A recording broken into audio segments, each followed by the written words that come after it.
풍족하다는 건 참 묘한 말입니다. 젊었을 때는 풍족함이 곧 돈이라고 생각했습니다. 통장 잔고가 많고 집이 크고 차가 좋으면 풍족한 거라고 믿었습니다. 그래서 평생을 모으고 벌고 아끼며 살았습니다. 하지만 60을 넘기고 70을 바라보니 알게 됩니다. 진짜 풍족함은 돈만으로 만들어지지 않는다는 걸. 통장에 돈이 있어도 몸이 아프면 쓸 수가 없고, 집이 넓어도 혼자 살면 허전하고, 자식이 잘나도 연락이 없으면 외롭습니다. 돈은 있는데 마음이 가난하고, 건강은 있는데 행복이 없고, 시간은 있는데 의미가 없는 노년을 사는 사람들이 많습니다. 평생을 열심히 살았는데 왠지 허전합니다. 모아둔 돈도 있고 살 집도 있고 자식도 다 키웠는데 마음 한구석이 텅 빈 것 같습니다. 아침에 눈을 떠도 딱히 기대되는 게 없고 하루가 그냥 지나가고 밤이면 내일도 똑같겠지 하는 생각에 잠듭니다. 그게 바로 풍족하지 못한 노후입니다. 돈이 없어서가 아닙니다. 가진 게 없어서가 아닙니다. 마음이 채워지지 않아서입니다. 같은 조건에서도 어떤 분은 만족하며 살고 어떤 분은 늘 부족함을 느낍니다. 그 차이는 무엇일까요? 바로 무엇을 끊었느냐입니다. 노후를 풍족하게 보내는 사람들은 무언가를 더 가진 사람들이 아닙니다. 오히려 무언가를 끊어낸 사람들입니다. 필요 없는 것, 자신을 괴롭히는 것, 에너지를 빼앗는 것들을 과감히 끊어낸 사람들입니다. 오늘 이 시간, 우리는 노후를 풍족하게 보내고 싶다면 무조건 끊어야 할 것들에 대해 이야기하려 합니다. 이것은 무언가를 포기하라는 이야기가 아닙니다. 오히려 진짜 중요한 것을 지키기 위해 덜 중요한 것을 놓아주는 이야기입니다. 지금이라도 늦지 않았습니다. 지금부터라도 끊어내면 남은 인생은 달라질 수 있습니다. 많은 사람들이 노후를 준비하면서 더하기만 생각합니다. 돈을 더 모으고, 건강을 더 챙기고, 취미를 더 만들고, 관계를 더 넓히려고 합니다. 하지만 실제로 풍족한 노년을 보내는 사람들을 보면 그들은 오히려 빼기를 잘한 사람들입니다. 쓸데없는 걱정을 빼고, 피곤한 관계를 빼고, 무의미한 집착을 빼고, 남의 시선을 빼고, 과거의 후회를 뺍니다. 그렇게 덜어내니까 오히려 삶이 풍족해집니다. 60을 넘기면 더하는 것보다 빼는 게 중요해집니다. 몸은 예전 같지 않고 시간은 한정돼 있고 에너지는 줄어듭니다. 모든 걸 다 할 수 없습니다. 그러니 선택해야 합니다. 무엇을 지키고 무엇을 버릴 것인가. 많은 사람들이 끊어야 할 걸 알면서도 붙잡고 있습니다. 습관처럼, 의무처럼 당연하게 여기며 계속 붙잡고 있습니다. 왜 끊지 못할까요? 두렵기 때문입니다. 하지만 실제로는 정반대입니다. 끊어야 비로소 자유로워지고, 끊어야 비로소 평화로워지고, 끊어야 비로소 풍족해집니다. 지금부터 이야기할 5가지는 많은 노인들이 붙잡고 있지만 사실은 끊어야 할 것들입니다. 이것들을 끊지 못하면 아무리 돈이 많아도 풍족하지 못합니다. 하지만 이것들을 끊으면 가진 게 적어도 충분히 풍족할 수 있습니다. 첫째, 자식에게 거는 기대와 집착을 끊어야 합니다. 평생 자식을 키웠습니다. 밤을 새워 아픈 아이를 돌보고, 학비를 대려고 악착같이 일하고, 결혼시키려고 빚까지 냈습니다. 내 것은 다 포기하고 자식만 보고 살았습니다. 그러면서 마음 한구석에 기대가 생깁니다. 이만큼 해줬으니 자식이 잘 되면 나도 자랑스럽겠지. 내 자식이 성공하면 사람들이 나를 인정해 주겠지. 자식이 효도하면 내 노후는 풍족하겠지. 하지만 현실은 다릅니다. 한 할아버지 이야기입니다. 평생을 자식 교육에 올인했습니다. 서울대 보내려고 학원비를 댔고 유학 보내려고 집까지 팔았습니다. 아들은 결국 미국 대학을 나와서 좋은 회사에 취직했습니다. 할아버지는 자랑스러웠습니다. 동창회에 가면 아들 이야기를 했고 이웃들한테도 말했습니다. 우리 아들 미국서 일해하면 사람들이 부러워했습니다. 그런데 70이 넘어가면서 생각이 바뀌기 시작했습니다. 아들은 미국에 살고 1년에 한 번 올까 말까 합니다. 영상통화를 해도 시차 때문에 불편하고 말도 잘 안 통합니다. 손주는 한국말을 못하고 할아버지는 영어를 못합니다. 어느 날 동네 친구가 말했습니다.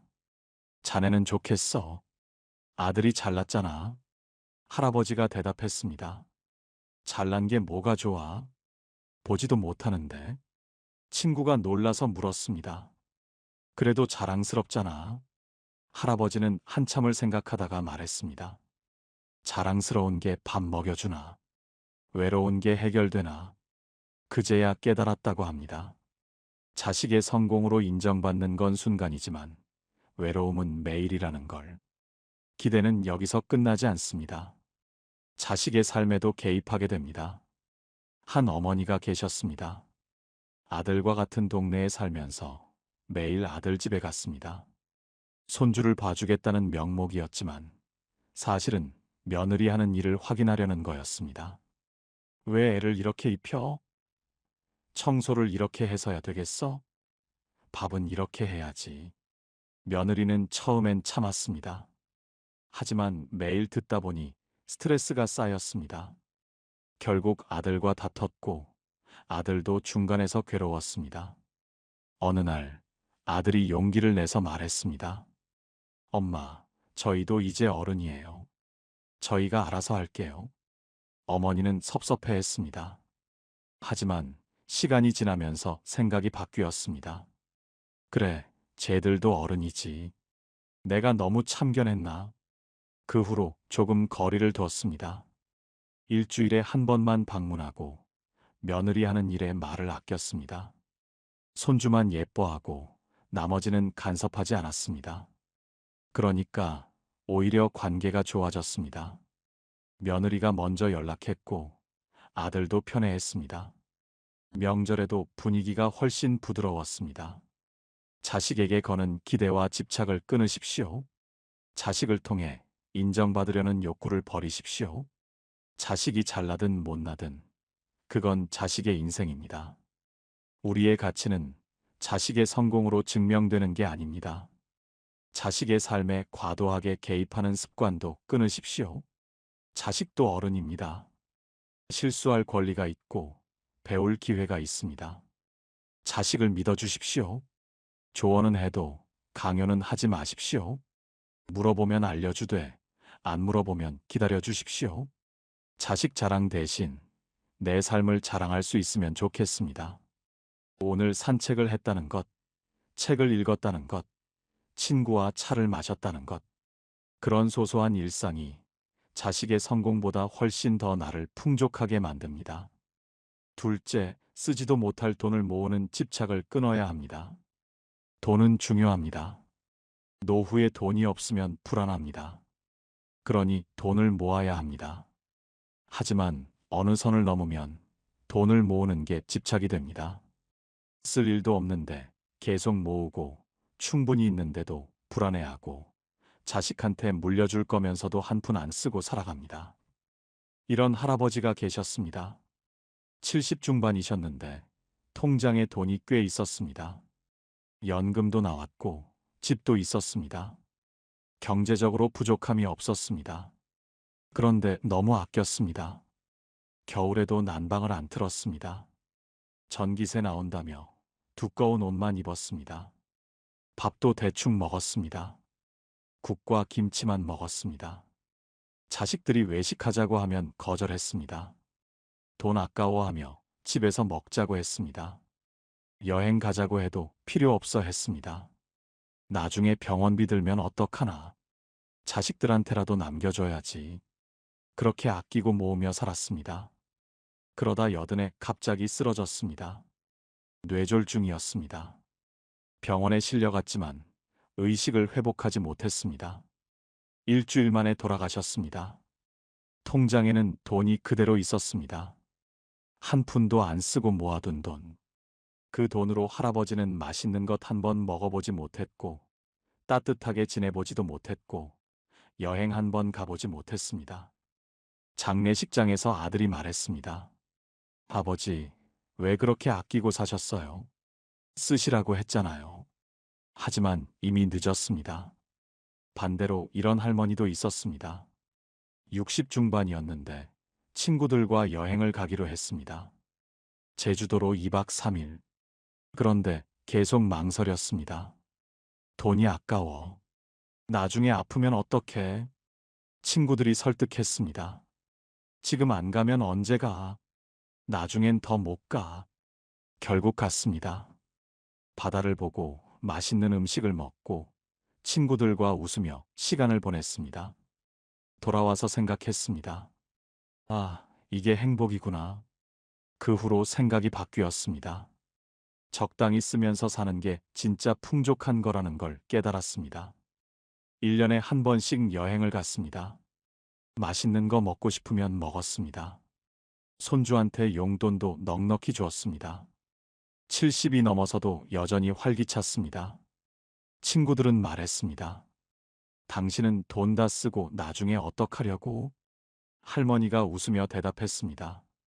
나중이 언제인데? 지금이 나중이야. 지금 안 쓰면 언제 써? 물론 무조건 쓰라는 게 아닙니다. 하지만 적당히는 써야 합니다. 쓸 때 쓰고 누릴 때 누려야 합니다. 맛있는 거 먹고 싶으면 먹으십시오. 여행 가고 싶으면 가십시오. 돈은 쓰라고 있는 겁니다. 죽어서 가져갈 수 없습니다. 적당한 선을 찾으십시오. 필요한 만큼은 모으고 쓸 만큼은 쓰십시오. 그게 진짜 풍족한 삶입니다. 셋째, 남의 시선을 의식하는 마음을 끊어야 합니다. 나이가 들어도 여전히 남의 시선이 신경 쓰입니다. 저 사람이 나를 어떻게 볼까? 사람들이 나를 무시하는 거 아닐까? 남들 앞에서 창피당하지 않으려면 평생을 남의 시선 속에서 살았습니다. 체면을 지키려고, 창피 안 당하려고, 인정받으려고 애썼습니다. 하지만 이제는 다릅니다. 60이 넘으면 남의 시선보다 내 마음이 중요합니다. 70이 넘으면 체면보다 편안함이 중요합니다. 그런데 많은 사람들이 여전히 남의 시선에 묶여 있습니다. 한 할머니가 계셨습니다. 70 초반에 암 진단을 받았습니다.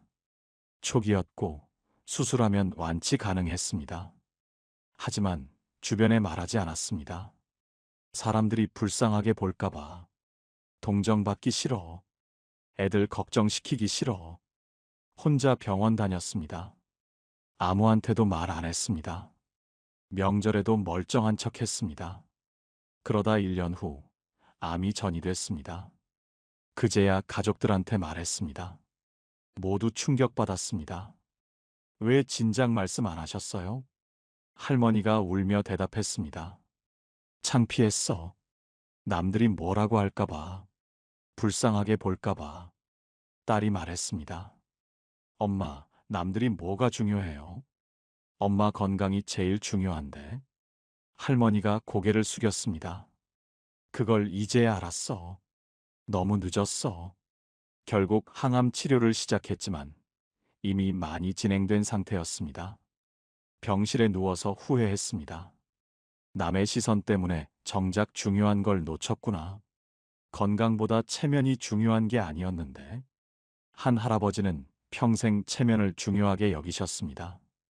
동창회에 가려면 좋은 옷을 입고 비싼 식당에서 밥을 사고 남들한테 무시당하지 않으려고 애썼습니다. 그러다 80이 되면서 생각이 바뀌었습니다. 병이 들었기 때문입니다. 남들 시선이 뭐가 중요해? 건강이 제일이지. 그 후로는 편한 옷만 입었습니다. 운동화를 신고 면바지를 입고 편한 차림으로 다녔습니다. 동창회도 부담 없이 나갔습니다. 비싼 선물 안 가져가고 나 이제 돈 없어 하고 솔직하게 말했습니다. 놀랍게도 아무도 뭐라고 하지 않았습니다. 오히려 나도 그래 하며 공감했습니다. 체면 차리느라 힘들었던 건 다들 마찬가지였습니다. 우리는 평생 남의 시선 속에서 살았습니다. 하지만 솔직히 말해서 남들은 그렇게 우리에게 관심이 없습니다. 우리가 무슨 옷을 입든, 무슨 신발을 신든 사실 관심 없습니다. 그 순간 한마디 할 뿐이지 집에 가면 잊어버립니다. 정작 평생 기억하며 신경 쓰는 건 우리 자신뿐입니다. 남의 시선을 의식하는 마음을 끊으십시오. 나이 들어서 하고 싶은 거 있으면 하십시오. 편한 옷 입고 싶으면 입으십시오. 배우고 싶은 거 있으면 배우십시오. 나이 들어서 그게 뭐야? 누가 그렇게 말하면 이렇게 대답하십시오. 나이 들어서 하면 안 되는 법 있어? 우리는 우리 인생을 삽니다. 남을 위해 사는 게 아닙니다. 이제는 내가 편한 게 우선입니다. 여기서 잠깐 지금까지 세 가지를 말씀드렸습니다. 자식에게 거는 기대와 집착을 끊는 것, 쓰지도 못할 돈을 모으는 집착을 끊는 것, 남의 시선을 의식하는 마음을 끊는 것. 이 세 가지만 끊어도 노후가 훨씬 가벼워집니다. 자식과의 관계가 편해지고 돈에 대한 불안이 줄어들고 마음이 자유로워집니다. 하지만 아직 끊어야 할 게 두 가지 더 있습니다. 계속 들어보시겠습니다. 넷째, 과거의 실수를 반복해서 곱씹는 습관을 끊어야 합니다. 나이가 들면 과거가 자꾸 떠오릅니다. 그때 그렇게 할 걸. 그때 다른 선택을 했으면. 후회가 많아집니다. 못다한 일, 놓친 기회, 잘못한 선택. 그런 것들이 밤이면 생각나고 혼자 있으면 떠오릅니다. 한 할머니가 계셨습니다. 70대였는데 30년 전 일을 아직도 후회했습니다. 남편이 사업하겠다고 했을 때 반대했습니다. 안정적인 직장 다니는 게 낫다고 했습니다. 남편은 할머니 말을 따랐습니다. 그런데 그 친구가 사업을 했습니다. 남편이 하려던 바로 그 사업이었습니다. 그리고 성공했습니다. 큰 돈을 벌었고, 큰 집에 살고, 여유롭게 삽니다. 할머니는 그걸 볼 때마다 후회했습니다. 내가 반대만 안 했어도 우리도 지금쯤 편하게 살았을 텐데. 30년이 지났는데도 여전히 그 일을 후회했습니다. 남편이 말했습니다. 당신, 이제 그만해. 이미 지나간 일이야. 하지만 할머니는 멈추지 못했습니다. 그래도 내가 잘못했잖아. 남편이 한숨을 쉬었습니다. 당신이 나를 생각해서 한 말이었잖아. 잘못한 게 아니야. 그냥 결과가 그렇게 됐을 뿐이야. 사업했으면 망했을 수도 있어. 또 다른 할아버지 이야기입니다. 젊었을 때 아버지와 크게 다퉜습니다. 사소한 일이었지만 화가 나서 소리를 질렀습니다. 그리고 한동안 연락을 안 했습니다. 그 사이에 아버지가 돌아가셨습니다. 할아버지는 평생 그 일을 후회했습니다. 마지막으로 한 말이 그런 말이었다니. 화해할 기회가 있었는데 놓쳤어. 50년이 지났는데도 그 후회가 남았습니다. 하지만 어느 날 깨달았습니다. 손주가 물었습니다. 할아버지, 그럼 할아버지는 아버지를 사랑하지 않았어요? 할아버지가 놀라서 대답했습니다. 아니야. 사랑했지. 많이 사랑했어. 손주가 말했습니다. 그럼 됐잖아요. 한 번 화낸 것보다 평생 사랑한 게 더 중요하잖아요. 할아버지는 그 말에 멈칫했습니다. 맞았습니다. 한 번의 실수보다 평생의 사랑이 더 컸습니다. 하지만 그동안 그 한 번의 실수만 기억했습니다. 과거의 실수를 반복해서 곱씹는 습관을 끊으십시오. 과거는 바꿀 수 없습니다. 아무리 후회해도, 아무리 반성해도 과거는 돌아오지 않습니다.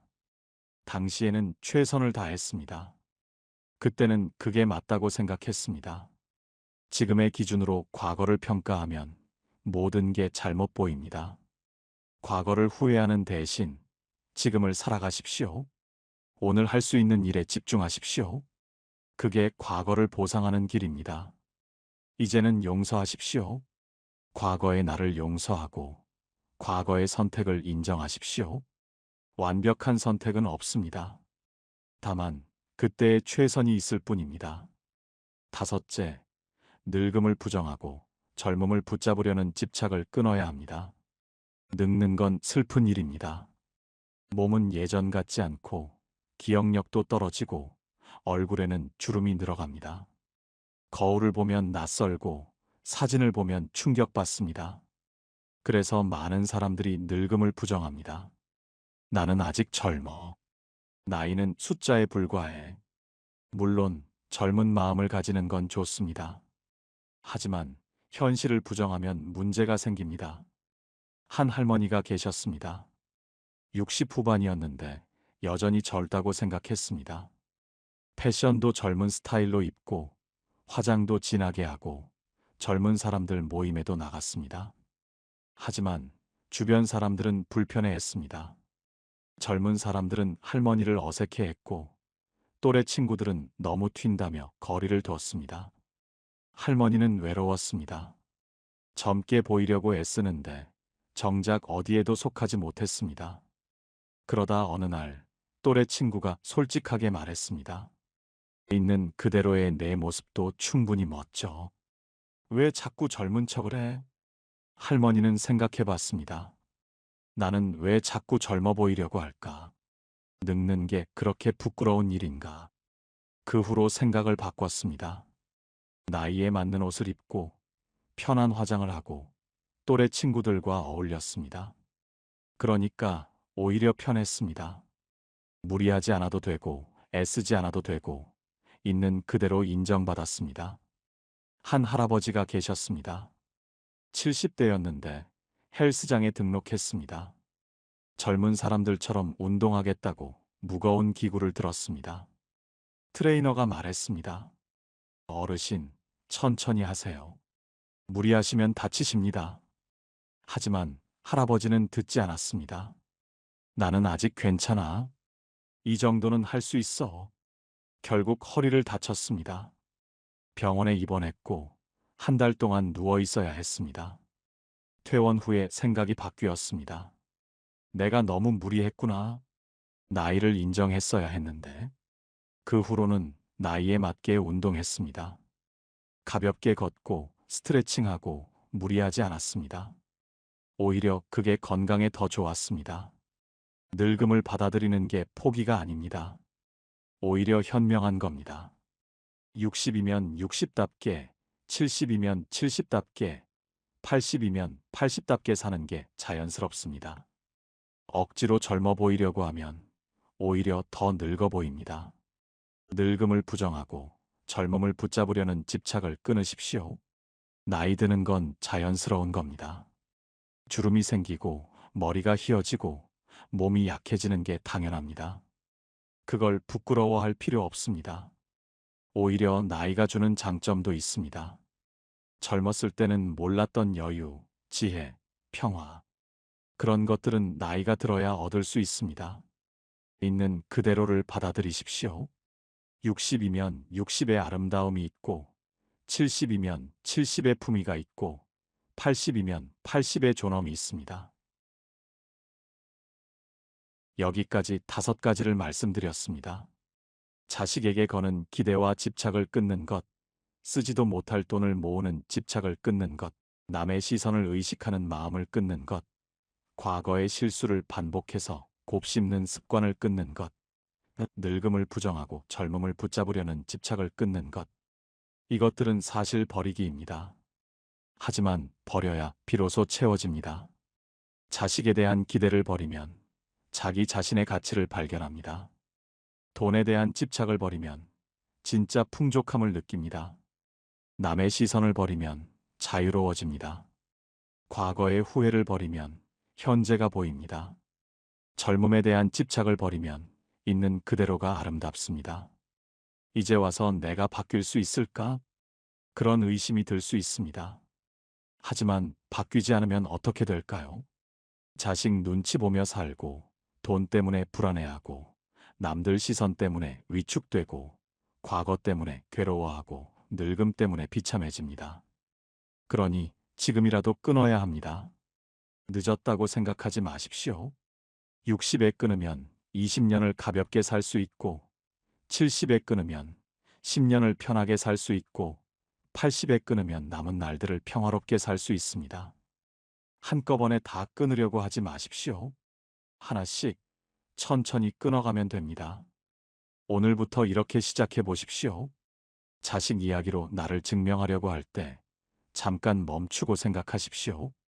내 가치는 자식과 상관없어. 나는 나 자체로 소중해.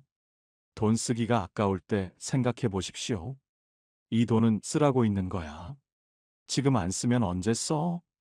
남들 눈치가 보일 때 당당해지십시오. 내 인생인데 남이 뭐라든 상관없어. 과거가 후회될 때 현재를 보십시오. 그때는 최선이었어. 이제는 오늘을 살아야지. 늙음이 슬플 때 받아들이십시오. 나이 드는 건 자연스러운 거야. 이것도 나의 모습이야. 이렇게 하루하루를 살아가다 보면 어느새 마음이 가벼워집니다. 집착이 줄어들고 자유가 찾아오고 평화가 깃듭니다. 그게 바로 풍족함입니다. 풍족함은 많이 가진 게 아닙니다. 적게 집착하는 겁니다.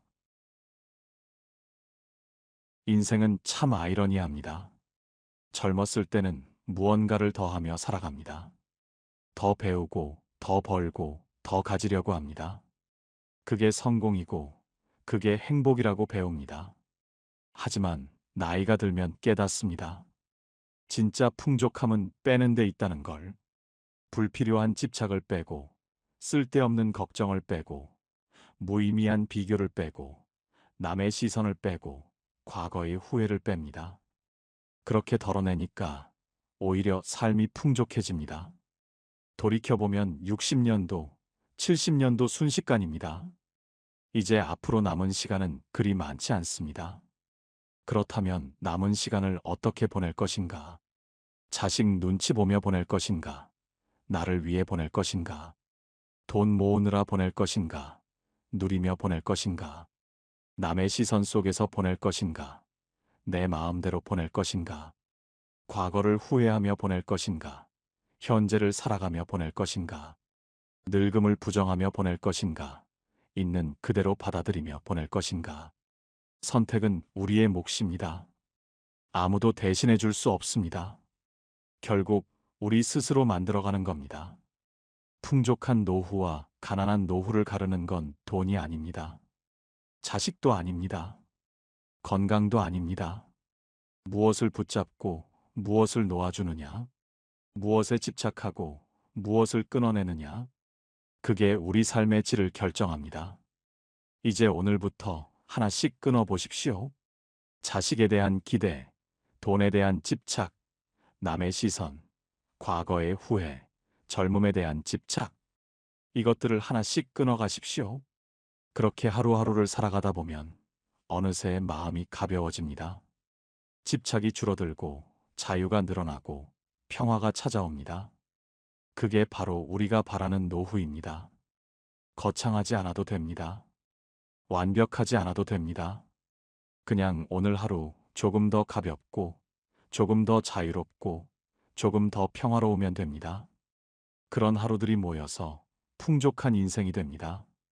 무엇을 더할 것인가가 아니라 무엇을 뺄 것인가. 그 질문에서 진짜 풍족함이 시작됩니다. 오늘 이야기가 도움이 되셨다면 구독과 좋아요로 응원해 주세요. 여러분의 노후가 조금이라도 더 풍족하고 평화로워지기를 바랍니다. 다음 이야기에서 또 뵙겠습니다. 감사합니다.